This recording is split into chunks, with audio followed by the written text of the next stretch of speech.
शिव का रौद्र रूप है वीरभद्र। शिव पुराण कथाएं। यह अवतार तब हुआ था जब ब्रह्मा के पुत्र दक्ष ने यज्ञ का आयोजन किया, लेकिन भगवान शिव को उसमें नहीं बुलाया। जबकि दक्ष की पुत्री सती का विवाह शिव से हुआ था। यज्ञ की बात ज्ञात होने पर सती ने भी वहां चलने को कहा, लेकिन शिव ने बिना आमंत्रण के जाने से मना कर दिया। फिर भी सती जिद कर अकेली ही वहां चली गई। अपने पिता के घर जब उन्होंने शिव का और स्वयं का अपमान अनुभव किया तो उन्हें क्रोध भी हुआ और उन्होंने यज्ञ वेदी में कूदकर अपनी देह त्याग दी। जब भगवान शिव को ये पता हुआ तो उन्होंने क्रोध में अपने सिर से एक जटा उखाड़ी और उसे रोषपूर्वक पर्वत के ऊपर पटक दिया। उस जटा के पूर्व भाग से महाभयंकर वीरभद्र प्रकट हुए। शास्त्रों में भी इसका उल्लेख है। क्रोध सुदष्टष्टपुट सधूर्ष्टिष्टा तदिद्व हलस्तोग्रोजिशम उत्कृत्य रुद्र सहसोत्थितो हसन गंभीरनादो विसज तान भुवि ततोतिकाय स्तनुवा स्पृशन्दिव।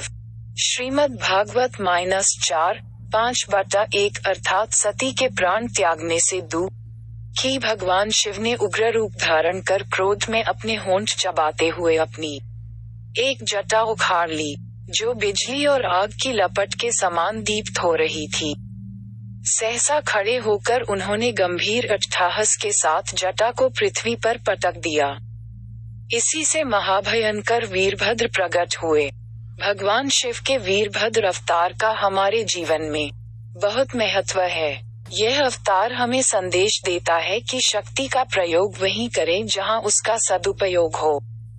वीरों के दो वर्ग होते हैं, भद्र एवं अभद्र वीर। राम, अर्जुन और भीम वीर थे।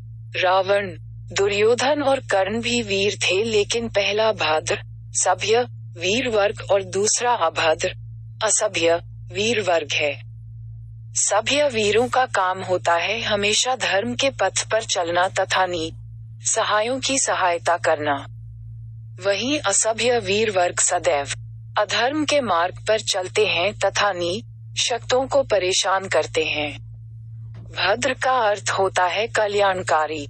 अतः वीरता के साथ भद्रता की अनिवार्यता इस अवतार से प्रतिपादित होती है। अगर आपको वीडियो अच्छा लगा तो सब्सक्राइब करें और शेयर करें एजुकेशन स्टोरी।